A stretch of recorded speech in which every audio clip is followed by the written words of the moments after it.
when I was in my 20s, I read Stephen Covey's 7 Habits. It was all the rage at that time. And in that book, he tells a story about a man. I would just like to preface this with the fact that I've told the story so many times that I've probably customized it to my own, to a point where I'm not even sure that I can credit Covey with it. But it was his idea and his principle, so I'd like to credit him with it. But he tells a story of a man who has a very important sales meeting. It's so urgent, it's so important. He's very anxious for it. He's bought himself a new shirt, and he goes downstairs. And as he's going down the stairs, he's looking at his watch. He's not really concentrating, and he bumps into his daughter, and she spills her cereal all over his shirt. And he says, "You stupid child. Why don't you ever look where you're going? What is wrong with you? You don't look where you're going. You're so clumsy. You never listen. You never focus." And he really lays into her, goes upstairs, changes his shirt, comes downstairs. But this time he walks into chaos. His wife is upset with him because the daughter's upset. The daughter's so upset that she's missed the school bus. And so now he has to take her to school. On the way, because he's now frustrated and it's going to make him late, he bumps into another car. He ends up in a bumper bashing, and he misses his sales pitch, this all-important sales pitch. And then he tells a story of a different man. This man has a very important sales meeting on a very important sales pitch. So he's very anxious for it. He's quite hyped up. He's bought himself a new shirt.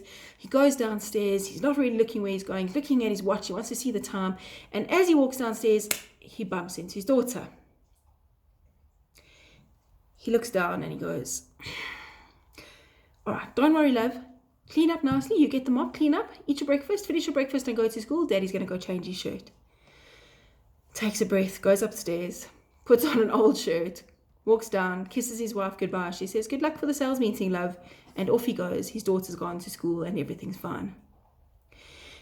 And I think the gist of the story, the main principle, is that we can't choose what happens to us, but we can always choose our attitude. We can always choose how we react to it. And I think that is such an amazing power that we have as human beings. It's such an amazing power in that things will happen, but we have control over how we react to them and how we view those things. We can see two people viewing the same situation in two completely different ways. My nephew, a couple of weeks ago, was broken into. Their house was broken. My sister's house was broken into, and my nephew's tablet was stolen, and the day before, his cell phone broke.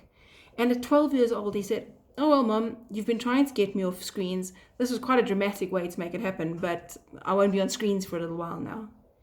And here this kid took something that was like really a difficult thing for a 12-year-old to deal with, and he made a joke about it, and he had a positive attitude about it. Such a positive kid. Yes, he was upset later on, and he did like get fearful of the fact that his house had been broken into. But his initial reaction was, "What good can I see in this? What good can I find in this?" And what an amazing lesson that is, to find the good, to see a situation and find the good. And I think if we remember that, we can choose. So today is Tuesday. And if you say it like a real South African, like I like to say it, it's called CHOOSEday. And I believe that every day can be Tuesday, because we can always face things. Things are going to come up to us. We can face things that are frustrating, disappointing, depressing, devastating. Those things are going to happen to us. But we get to choose. We get to choose how we view them and how we react to them.